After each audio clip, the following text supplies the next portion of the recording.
the home I was living in burnt down. Right. And I had the good fortune of not being at that house at that time. Yeah. So I don't think we would have lived if we had have been at that property. I made the decision, rather than replace everything that was lost, to begin helping the charities that helped us. We turned that $15,000 into $500,000. What kind of a person? What kind of a person says, I'm going to sacrifice me first for this business? You know, Well, if you ask my accountant, they'd say a fool. You know, most of the problems in this world are driven by the relentless pursuit of profit above all else. And so I want to be part of the solution, not the problem. And I guess it's just, what sort of person do you choose to be? I'm David Laity, and this is the Good People Podcast. It's a tip of the cap, it's a pat on the back, it's a smile from ear to ear. They're the good people from round here.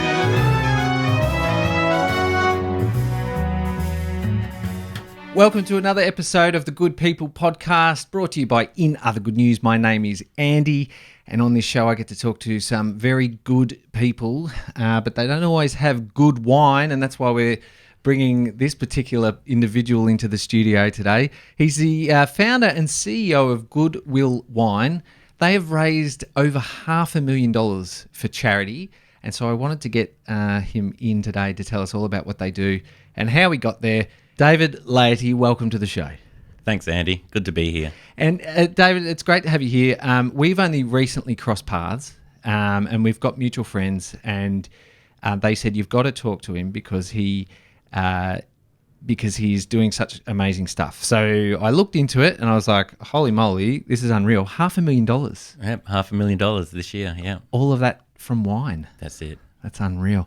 So what I want to do, I want to talk about first, if we talk about what Goodwill Wine is, we'll talk about what it is, what it does, and the impact that it's having, and then we'll talk about how you got there, because that's a story in itself. So maybe you want to give us a bit of what is Goodwill Wine? Well, we're a certified social enterprise, which certified social enterprise means that you're either employing people who face barriers to employment, or you're passing on 50% of your profit to charity. And we're that second one. We pass on half our profit to charity, and our customers tell us which charity to support, and we do that by selling wine online. And we've got about 300 charities that we support, Australian charities. Wowzers. And our customers, when they make their purchase, tell us where they want. So they can choose? They can choose, yeah. As they do it in real time, they tell us where that money's going to go. So as they buy the wine, they get to choose where they go. And what sort of charities, like what kind of things do you support, or what kind of things do people support? Well, there's it's open to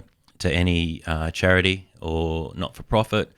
We can even support a really good cause if it's a couple of kids kind of going over and hiking up a mountain to support a particular charity. We'll even support them. All right. Big charities, little charities, small little kind of Facebook groups. We do, as small as, I'm just thinking off the top of my head, Airnet Rescue. They rescue Airedale Terriers. They've got a little closed Facebook group of about 5,000 people. I guess that's not too small, but we've raised about $6,000 for that group, and bigger organisations like Animals Australia, which would be one of the largest charities in Australia, 1.5 million followers on social media, and Australian Marine Conservation Society, Sea Shepherd, the Orangutan Project. Orangutans, yeah. Ever saved a whale? Yeah, we've saved 12 whales, which is fantastic. That's unreal. And in fact, that story led me to begin kind of hunting down what it is, and that's probably the wrong choice of word, hunting down, but to looking into further what it is the charities we support are doing. A few years ago, Sea Shepherd was in the Southern Ocean, getting in the way of the Nishin Maru, the Japanese kind of processing boat, and the Japanese fleet was out there catching whales, and the idea would be the Sea Shepherd, the Steve Irwin would sit in the slipway stopping the boats from unloading their catch, and if they couldn't unload their catch, they couldn't go out and catch more. Yep. And we paid for fuel for 4 days of them sitting there stopping the whaling fleet, and so Sea Shepherd told us that we'd put our money into diesel fuel, and I was like, oh well, that's kind of really? Diesel fuel? Yeah. You know, I'd like a better image in my head of where the money's going, but the reality is that paid for that ship to be there and stop unloading. Wow. So yeah, That's unreal. So $500,000, and all of this from wine. I guess the question is, what's the wine? Where do you get the wine? well, they're little parcels from boutique vineyards all over Australia. When you say little parcels, you mean like... When I say little parcels, I mean, we'll buy as few as 10 cases if that's all the vineyard had. Sure. So whereas the big online wine companies will go in and they want to buy an entire vintage. Sure. I guess that's just the size that they operate at, whereas we'll go in and if that vineyard ran out of labels on their vintage and ended up with 40 cases left over unlabeled, they end up sitting in fruit boxes in the back of the vineyard for years to come, just gathering dust, because they're not in the business of selling unlabeled wines, but these are their own wines that do sit in their cellar door with labels on. And so we'll come in and kind of salvage those wines. We'll try them. If we like them, we'll put them online, and inevitably we put them online at a lot cheaper than the cellar door. Yeah, because you were telling me that the wine, often the wine that you're getting it's premium wine. Yep. Just without a label. Correct. Or it might have a wrong coloured lid. Yeah. So we've just taken delivery of it's not quite a pallet. I think it's about 46 cases of a wine that was going through the bottlers, and the bottler had stuffed the lid up and put on this electric blue lid, and they found the mistake before they went too far into putting the wine into the bottles, but they were 46 cases down the track before they found the mistake, and this was a wine destined for an international sale, and it's a $35 wine, Cab Shiraz actually, and the vineyard, that's not what the client from that vineyard wanted. The lid was incorrect, and so they couldn't do anything about it. So I've grabbed that wine. It's a stunning wine, so I've got that. We've just taken delivery also of a wine that's it's got a cork in, which is now unusual for an Australian wine. Most of them are Stelvin lids, the caps. And this wine was destined for America, and an American client who went out of business, and so the vineyard was left holding the baby, and needed a home. You need a home, and we've taken it. So the wines come for all sorts of different reasons, and that might be a premium vineyard just didn't get the vintage that they expected for their $60 Pinot, but it's a $40 Pinot all day. But that's not the business they're in. They're in the business of a $60 Pinot, and so we'll come and salvage that, and we might stick that online for $24, and it's still a good quality wine. Absolutely. But, it's like wine rescue. That's it. Yeah. Saves it from going down the sink. Well, I wouldn't be throwing a $40 Pinot down the sink, but it saves it from gathering dust in the back of a shed, and these wines sit in almost every single vineyard around Australia. Is that right? Yep. Everyone has a little bit lying around that they need to do something with. Correct, and just the quantities aren't there for the big online players. Yeah. Okay, so then you get a bottle of wine, often with no label or a wrong coloured cap or something, and then you relabel it, Goodwill wine, and then you sell it through your website. That's correct. And your website is actually opened up here before, so goodwillwine.com.au, which you can head to and have a look at the different wines there. And I think the main message that I'm getting from you here is, and I see with the, we see some awards and things written up the top here, but you've got connections within these wineries, and they are seriously good wines, but they just have your Goodwill label on them. That's right. Yeah, that's right. So we've just picked up an anise from the Yarra Valley, which in fact the vineyard, I've convinced them to take the labels off 2 pallets of a 2012 museum wine. It's a stunning wine, and taking labels off wines, kind of fairly traumatic exercise. Yeah. It's probably not easy. No, but that's as I said, the wines come for all different reasons, but they're all really nice. Yeah. Nice well, wines. you try them. Before, absolutely. Yeah, before you put them out. So you're always happy with them before they go out on your label. That's right. Most of the wines go down the sink, quite frankly, and that's probably the hardest thing about the business is getting back to a vineyard and saying, hey, thanks so much for thinking of me and thinking of charity, but it's maybe not didn't cut the grade, and yeah, it's kind of, I guess, bittersweet tipping something down the sink, but I'm kind of, that's one of the little perks of this job is I'm surrounded by some really nice wine, and so I'm not going to drink something for the sake of drinking it. Yeah, not drink a whole bottle if it's... No, no. Yeah, So unfortunately, most of it goes down the sink, yeah. So I guess now that we know that, you can save an orangutan or a whale or many other causes just by drinking your wine, I want to talk about how you got there. How did you start Goodwill Wine? When did it happen? How did it happen? Yeah, well, that's kind of the origin story, I guess. Yeah. So I've since being an adult, I've always been a volunteer Right. for various different things. But on Black Saturday, I had the misfortune of the home I was living in burnt. Burnt down? Burnt down. Right. And I had the good fortune of not being at that house at that time. Yeah. So my partner at the time and I were at respective bucks and hens parties for two separate weddings in Melbourne on that Saturday. We'd signed a lease on another home up in a little town called a hamlet, I guess, Talangi, which is up near King Lake, and the house we were in was in Chum Creek. Right.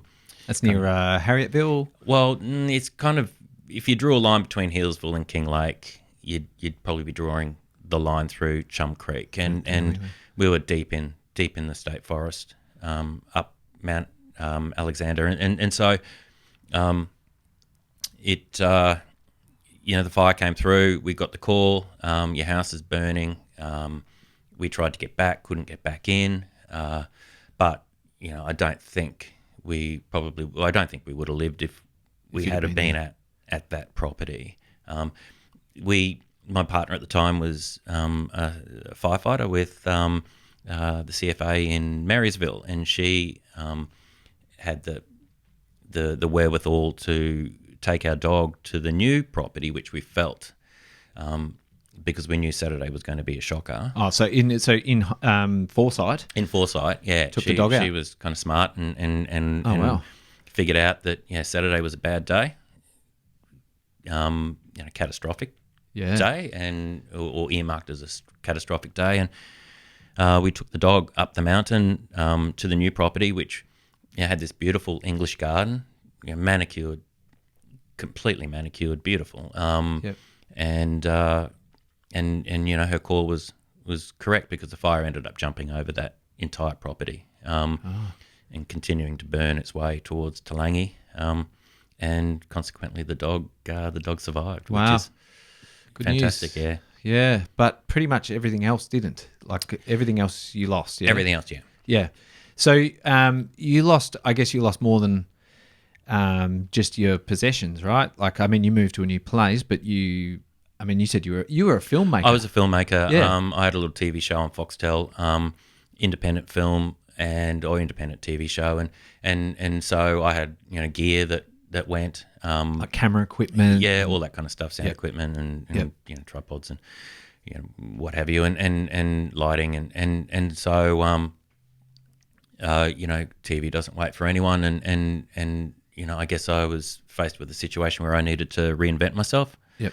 And I just received so much help. All that money that people put into tins all over the country. Oh, so all the tin rattlers? All the tin rattling, all those tins that were sitting on shop kind of counters. After the fires, yeah. After the fires. And most of the people listening right now will have popped in some change into those tins. Well, it actually found its way to people, and the Red Cross Bushfire Appeal gave us $15,000. Yep. Which was massive to help you restart. Yeah. There was a lot of other help as well. There were people who opened up, big warehouses. Lindsay Fox kind of facilitated, a lot of people being able to go and walk through a warehouse and pick out kind of linen, and towels, and shoes, and so we got to do that. But yeah, we got $15,000, and that was significant. That helped us get started again, and so I made the decision, rather than replace everything that was lost, to begin helping the charities that helped us. And so right. we kind of had this idea of, my partner at the time was working in a boutique wine store in the Valley, and we had access to lots of really nice wines, and we kind of thought, well, let's start with the charities that helped us and see how it goes. And Yep. built a website, got our first batch of wine, and it took off from there. Yeah, right. So you already had connections in the wine industry. We did. And you got this money from Red Cross, and you were very thankful for what you got. But you said you also got like food and assistance with clothes and all sorts of stuff. Correct. So you'd sort of got set up to a basic level. Yep. And then they'd given you this payout, and you said, "Thanks so much, but let's create a business." Yep.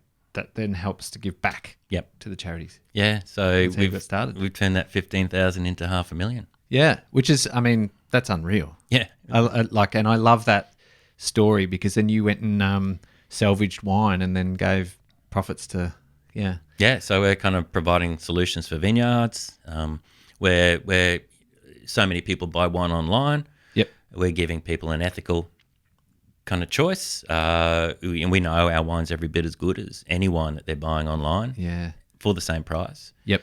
And so, why not?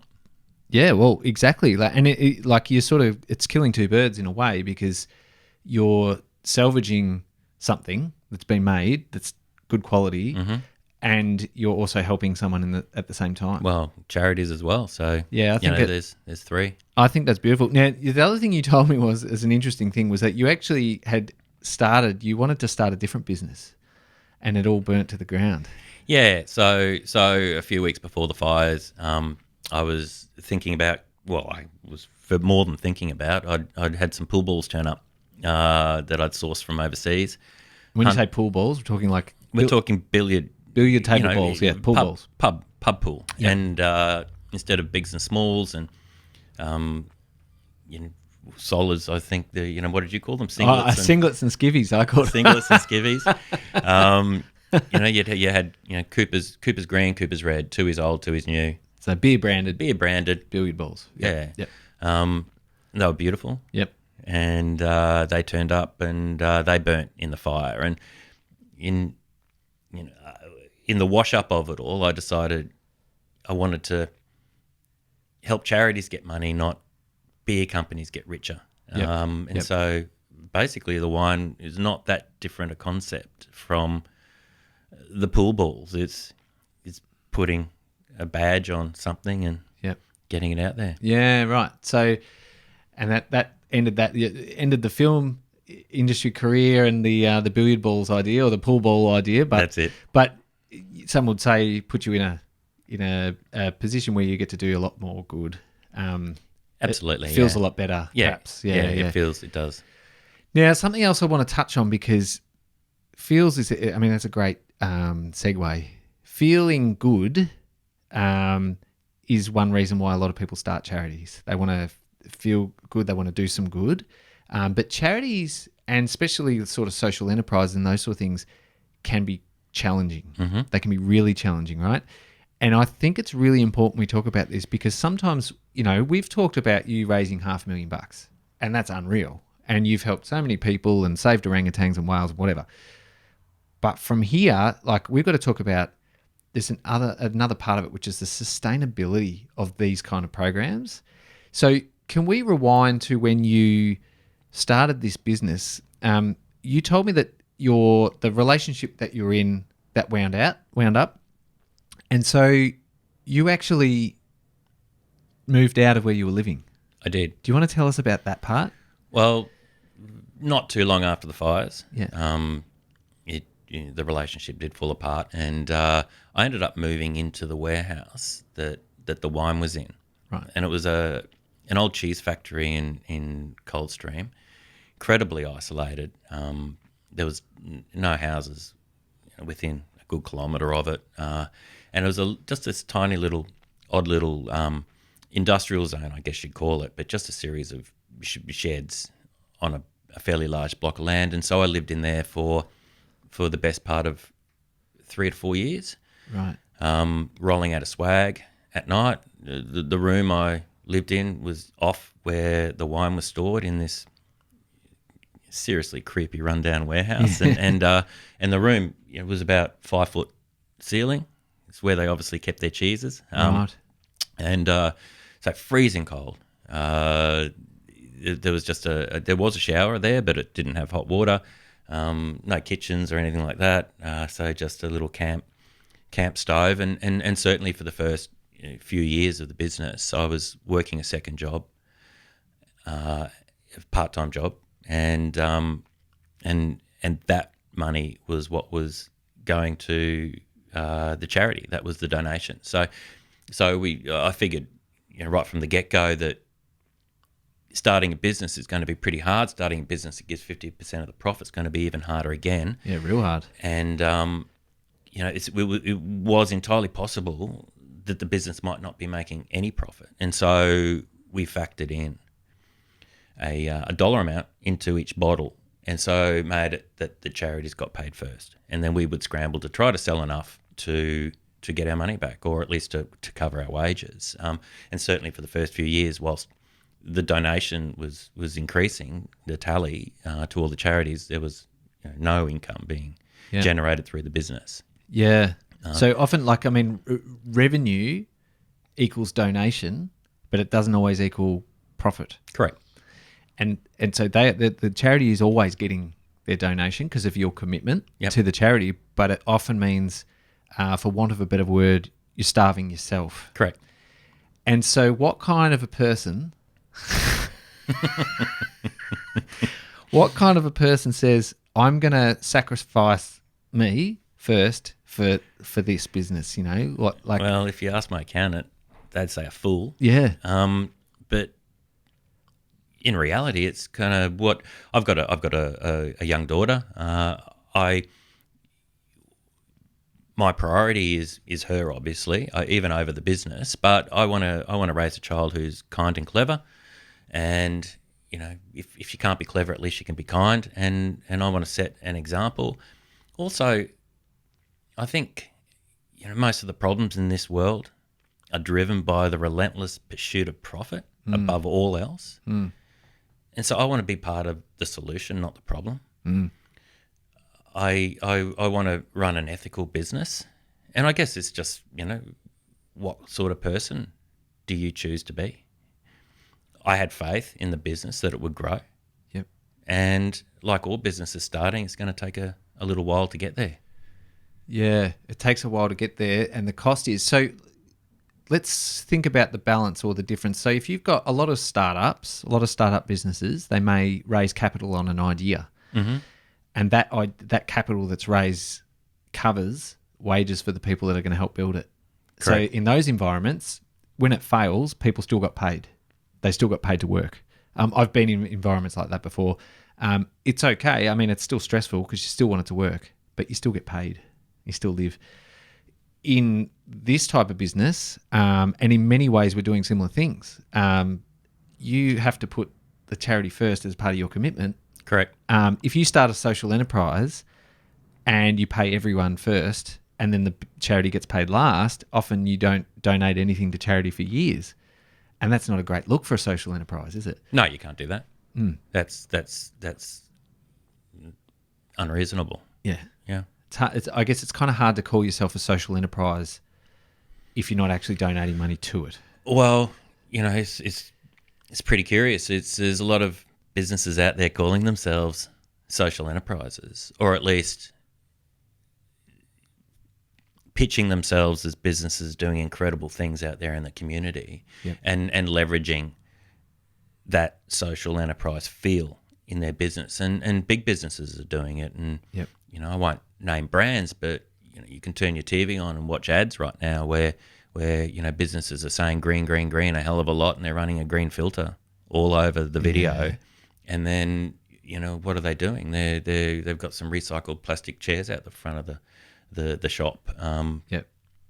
And it's marketing spin, and in fact that's doing damage to the public's perception of social enterprise in general, I think. But at the same time, there are some very big businesses doing some amazing things out there and pivoting and beginning to do more and more, and it's because customers are actually demanding it. So, Yeah. in some ways, businesses are moving faster than governments Yeah. in trying to solve a lot of the problems. Yep. I do love the way a lot of businesses are putting that focus onto, let's call them green projects. Like the legitimate ones are actually really good. And if you're a big corporate and you can sign a big check and it's part of the way the business wants to run, and that they can just go and do that, they can make a huge impact quickly. Absolutely.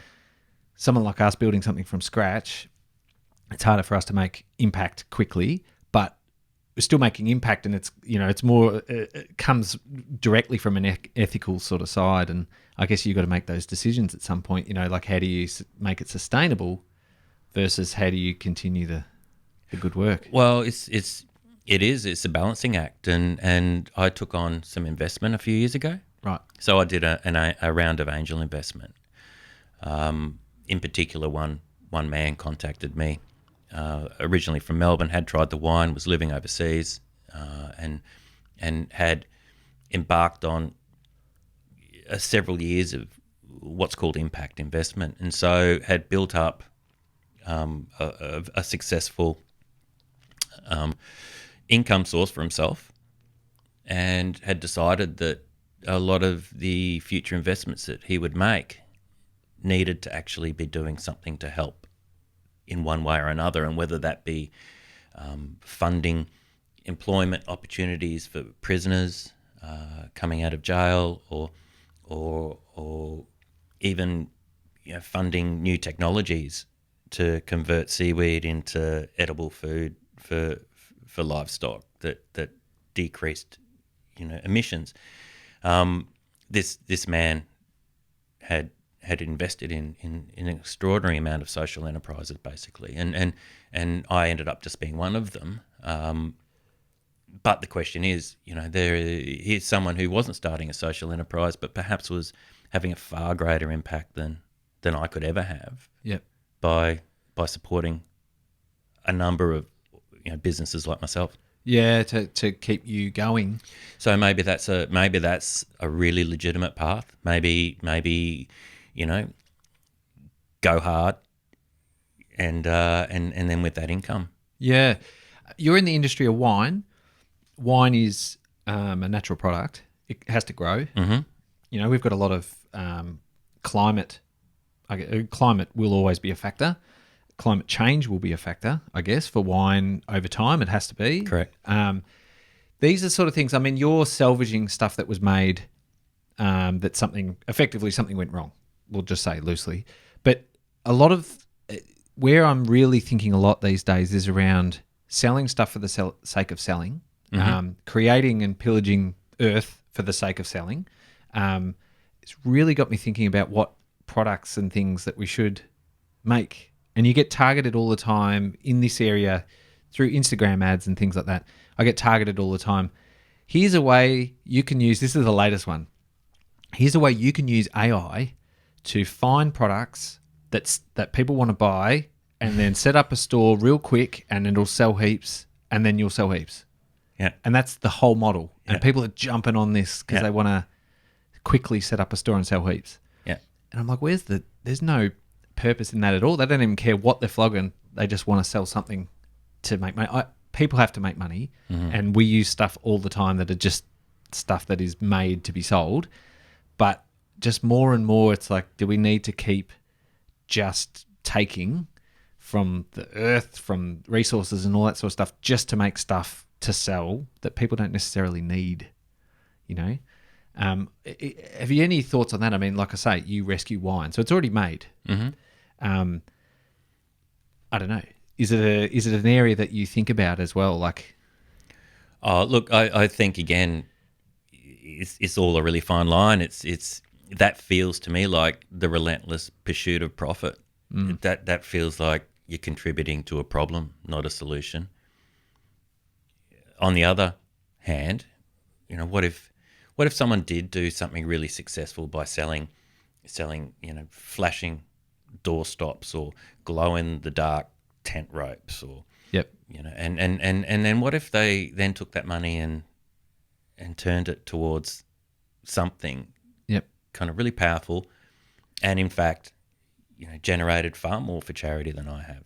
Yeah. Yeah. So it's there's two sides to that Yeah. Absolutely. to that coin. And there are some views and some circles of giving that say earn as much as you can so that you can give as much as you can. So by earning more, you've got the ability to give more. Yeah, and that's valid. I think there's validity in that. I guess it just comes down to what's your end game. Yeah. Let's go top end of town. What about Bill Gates? Well, I don't know about Bill Gates or Elon Musk or any of these people. I know kind of there's a lot of talk about Twiggy Forrester signing some sort of an agreement whereby the bulk of the money that he's made will go to charity, as is the case with the Walmart guy, I believe, in America, is effectively given away his fortune. Yep. In the case of Bill Gates, I don't know. There's a foundation, and it just depends on what you believe when you look at your social media feeds. Yeah. Well, I know he works on a bunch of different health things. I'm not intricately connected with his work, and I guess my angle for the question is, here's a man who at one point was the richest man in the world, and now some circles will celebrate his giving because he's given in the billions now, I think.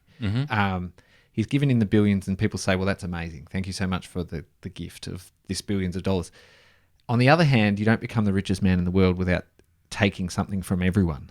And so here lies the issue, I guess, with that end of town, is that I don't think you can celebrate that end of giving without acknowledging where he got it in the first place. So who has funded Bill Gates from day one? Well, it's Average Joe. Average Joe has funded him, and corporate and computers, whatever. So I reckon it's a really interesting topic, and I was really just pressing your buttons on that one. So. Yeah, so I don't know. I'm not sure really about this. I think I do feel that level of wealth is obscene. It's truly obscene and completely unnecessary. And so they need to be giving a whopping huge chunk of it back. I think when you get to these large corporations and what did Apple pay in taxes in Australia? I believe it was the equivalent of a nurse pays in taxes. Yeah, it's not much. And so that's disgraceful. So again, just this relentless pursuit of profit, and these really clever people who I guess a large swathe out there would say is completely fine because you're playing in the rules.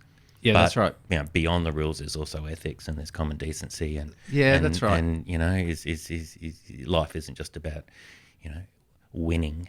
And they can afford the best accountants who know the rules and all that sort of stuff. The average person can't. So we're doing the hard yards, I guess, proportionately compared to what we earn. And so I think this, and where I'm heading with this is I think it makes people like you really special because you have self-sacrificed for the cause. You haven't been the millionaire, the ultra-millionaire who's then thrown a bit of it aside to a charity. You've someone who's actually dug in, lived in a warehouse in the freezing cold. You were telling me you were the first to work and the last to leave. Yeah, was it a secret? It was a secret. I'm just kind of thinking, I hope the landlords aren't listening to this, but then it doesn't matter because I'm long gone from that warehouse. I then moved into another warehouse that I was living in. Yep. I because I wasn't meant to be there. I had to be the first business to work, and I had to be the last business to leave, and consequently, I'd be up at like 5 a.m. Yep. So there were other businesses renting the space. Absolutely, there were other people in the surrounding warehouses and adjacent buildings, and so I got this reputation as the hardest working person on and effectively I probably was because you're up at 5 o'clock. Anyone could walk in and so you work. Yep. So I was kind of, apart from when I was bolting off to my part-time job, I was just kind of working. That was like 4 years worth, yeah? That was the best part of 4 years worth. It's unreal. Yeah. That's commitment. Well, it gave the business kind of the best possible start, didn't it? Yeah. It really did. And that's where, a lot of the charities who I support came on board, because if you can imagine, that was the hardest thing about the whole business getting off the ground, was contacting these charities and pitching them this new concept, this new idea, and asking them to have faith in you. So I remember Animals Australia were one of the first organisations to come on board, and they've, as I said before, they've got 1.5 million followers on their social media, but at the time they had 5,000. And that's, I was so grateful for them to come on board and have faith in me, because they do not do this normally. They do not get into any sort of relationship with any business. But because our relationship has just been so long and we've grown together, and I've managed to kind of stay in communication with the same people, and that's very rare within charities as well. The what's the word? The turnover, like, of staff? Turnover, I guess the turnover of staff within charities is enormous, as you can imagine, because you're not getting paid a lot, and often these people come from the corporate world and they operate a little bit differently to these not-for-profits and want stuff to happen faster, and they don't. But within Animals Australia, the staff have remained, and that's so rare to see. Just, I guess, the goodwill within the actual organisation itself amongst everyone is pretty incredible. Yeah, you can meet some pretty crazy, like, really, really nice people within the charity sector. Like, they're just people who care. Yeah. Oh, look, everyone. It's pretty phenomenal. Yep. It's beautiful, actually, and that's one of the beauties of this job, is the conversations I can have with people, and just the genuine goodwill that exists. And that's a lovely connection to the brand. What about do you know any stats around Australians and donations? I do. So I've been doing this for about 13 years, and it's been, probably one of the biggest challenges I have faced is the preconceived ideas around charity wine. If it's wine supporting charity, it must be rubbish. And so it's been a real battle to get past that cognitive dissonance, and particularly in men. And so it's been important for me to try to work out how to solve this, and consequently digging down into the stats has been a passion of mine. But it turns out that 51% of Australians either donate, volunteer, or buy ethically. 49% do none of it. When you ask those 49% if they do any of it, about 80% of those will tell you that they do. But when pushed to give an example, the best that they can come up with is liking something on Facebook. Yeah. And so people want to do good, be good, donate. And of course, these people are probably doing amazing things elsewhere. They're stopping on the side of the road for someone who's broken down, or, and then there's 10% of the population roughly who you would call happily unethical, and these are people who just happy to not. I'd rather not. Yeah. Do anything. So kind of that tells me that 90% of the population want to do something.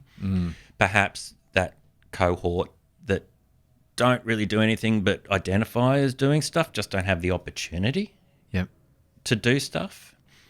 And I imagine that in large catastrophes, those people do step up. And so they were also the people who were putting change into tins. So there's those stats. Also, men and women, and this has been the big kind of problem to tackle with my business, is getting men to buy my wine. Right. Women buy my wine. Okay. And I call that first purchase a pity purchase, and then the wine turns up on their table, and they try the wine, and then it all makes sense. So they kind of go, oh, well, actually, this is really nice. What a surprise. and then they think about the price and they think about the charity that they chose to support, and then that person becomes an ongoing customer because it's every bit as good as anything else that they were buying online. Yes. Getting that man to do the first purchase is really hard. Yep. And because, as I've said to you, I'll tap into these parcels of wine that are also sitting in a cellar door with the Vineyards label on.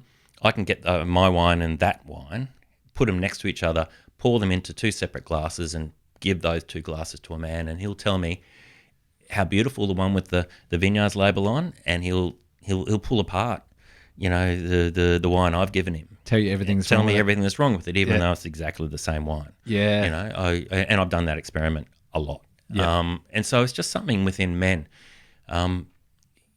Giving for man is ego-based, and so while women will incorporate giving into every part of their life, and so it becomes, they might volunteer, they'll donate, but they'll also purchase ethically, and incorporate that into their everyday grocery shop. Men don't tend to do that. Men, whilst donate the same amount per capita every year as women, they need an event to do it at. Yep. And they need to be seen to be doing it. And that's why you have things like Movember that's so successful. That's why charity auctions are so successful, because you've got 5 men in the room all bidding against each other. And we kind of get to see who's the richest one. And so it becomes a status for men. It's attached to status. It just is what it is. And I actually, apart from the fact I'd love more men to buy my wine, because, they could go and buy that Vineyard version of my wine for $35 or from me for $20, and my wine makes more sense, but men are still giving, and whether it's ego related or whether they've got to grow a moustache or paint their finger blue or what, at least they're still giving, right? Yeah. And you're saying it's equal, like men and women give equally. Correct. It's just men probably give bigger amounts at once. Okay. Yeah, it's a really interesting statistic. It makes me think back about when I've ever donated, and did I tell everyone? I don't know. I don't know if I did. I did Movember. I've done that, Well, I've never done Movember, but I would have thought that my wine was an opportunity for a man to kind of go, here, try some of this wine. Someone go, that's nice. Look at that label. Oh my goodness, what's this about? And then the man could go, well, I'm supporting, the Asylum Seeker Resource Centre with this wine. And this wine's actually giving 2 people a hot meal. Yep. So drink up. Yeah, that's right. Yeah, and when you can make it tangible like that, you would think it would be quite appealing, wouldn't you? Yeah. It feels like an appealing proposition to give someone, but still, as the data shows, you're saying that most of your customers are women at this stage. About 80% of my customers are women. Yeah. So that's going to be one of the challenges for you, is to try and work out how to convince the men that they're doing something good. That's it. So I've introduced a premium range. Yep. With really kind of premium looking labels. Yep. And that's begun to engage more men. And so again, that's needing to be seen doing something, but you need to be seen doing something with something that looks the part. And so we've solved that problem. Yeah, good. And so you do wine at the moment. Do you want to do other products? Yeah, so we've just started introducing a few products into some of our gift packs. Yeah. We're trying to stay aligned with ethical businesses, and so we've just introduced candles and diffusers into some of our products, and these are supporting people who are escaping domestic violence. Women escaping domestic violence, and certainly we're beginning to explore other products. Initially, we'd love to do coffee. I don't know how much your listeners know about. I know a guy. Yeah. Yeah. And then we will expand that, and we'll probably take that outside of being linked to any particular Goodwill wine product. It will be a standalone product that just sits there, and so someone could probably buy their muesli, tea, coffee. Yep. And who knows. And all of the products, in theory, in the future will support something. Absolutely correct. Yeah, it's good. Yeah. I like it. I really like it. how much wine is moving? Like, I mean, we're talking if you're doing 500,000 in donations, like, is it? So, actually, just a good question, because I sat down to try to work that out, and we're not massive by any means. Yeah. Some of these big online retailers will have sold, our entire year's worth within the first 2 days of January. Yeah, right. Right. Yeah, so we don't kind of have that marketing. Yep. Kind of. But, I mean, that tells us that the potential is there for us to grow beyond where we are. And you reckon there's heaps sitting in the warehouses waiting? Yeah, absolutely. In every vineyard around Australia, there's these that just aren't of interest to these big players, not because of quality, just because the quantity is just not enough to justify them sending two semi trailers out to pick it all up. Yep. Because it is actually only a ute load. That's right. But it's right up your alley. That's fits you perfectly. Perfect. Yeah. So it's hard. It's actually perhaps 500,000 bottles. Okay. Oh, it's still substantial. Yeah. I mean, it's still a big number. Yeah, it is a big number. It's because it's been going for a decade. I lose perspective. I've lost perspective, and I had to be reminded when we reach kind of the 500,000 tally that's actually a chunky amount of money, and because it's just this incremental thing that keeps building. It came as a surprise, and at the time it just didn't feel significant, but the reality is it is. It's a very large amount of money for one person to donate, right? Apparently, there's it's a lot of money. There's a threshold. There's about a $250,000 threshold that charities find very difficult to get beyond. I've heard. I didn't know that. Yeah, that's a thing. In fact, there's a lady who I'm connected with whose business is literally trying to help charities get past that 250 mark, because apparently that's sort of the spot. A lot of businesses, they get to 250,000 donated, and then they struggle to get beyond that. So it's some sort of barrier to break through. So is that businesses donating, or is that charities raising? Charities who are raising. Yeah, right. Charities getting beyond $250,000 donated or raised. Yeah, you should introduce us. Yeah. So they're setting out to help people bust through that. And it's really tough at the moment. I know, the financial situation in Australia is very tough. Certainly donations have plummeted, right, in general. Yep. And charities are finding it hard to continue. I think people are perhaps putting on their own oxygen mask first. Absolutely, and you need to, right? Yeah. And so, if you need to take that oxygen mask off and have a glass of wine, then you could at least be buying ethically, right? I really like the way you did that. I think 100% you should, especially if you're going to be drinking good wine, and especially if it's going to be doing some good at the same time. If you're going to drink wine, you might as well drink yours. Yeah, absolutely. Yeah, 100%. So you should head to goodwillwine.com.au. I'll put that up. I'll put it in the show notes, and I'll put it on the screen too for those who are watching. For those who are listening, you can head over there. Actually, you've got to look. Shop Our Wines up to 50% off cellar door prices. So There you go. Yep. And you can also see, if you jump on the website, you can also see a lot of the stuff that you're doing. You've got the charities listed there. You've got a wine club. A lot of great stuff. That's right, our impacts and customer reviews. Yeah, because like you said, it's 300 plus charities. Correct, yeah. Yeah, so it's very difficult for us to cover those today. But no. It's an immense amount of impact, $500,000 worth. So congratulations. This is unreal. I really love it. Thank you. If just let me say, if nothing else, we've been giving away wine every day, and you just sign up to our newsletter from our website.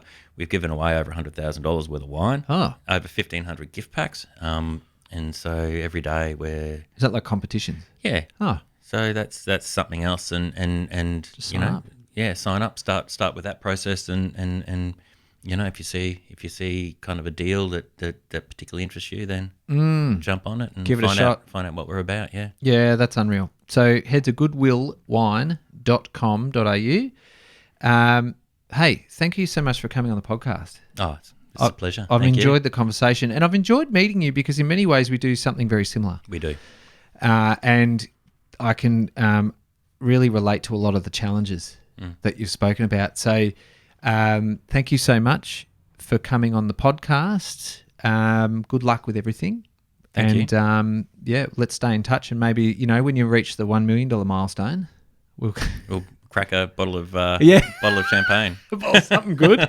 We'll have a glass. But otherwise, let's stay in touch. And thank you so much for coming on the show. Yeah, thanks, Andy. Great to be here. You're very, very welcome. And you're the correct person to be on this show, that's for sure. This is the Good People Podcast, brought to you by In Other Good News. My name is Andy. And please like, subscribe, tell your friends. Go to Goodwill Wine, buy some wine. Or go to In Other Good News and buy some coffee. All of it does good stuff. Thank you so much for tuning in. And until next time, this has been the Good People Podcast. Well, it's a tip of the cap, it's a pat on the back, it's a smile from ear to ear. They're the good people from round here. They're the good people from round here. Come on, let me introduce you to a few.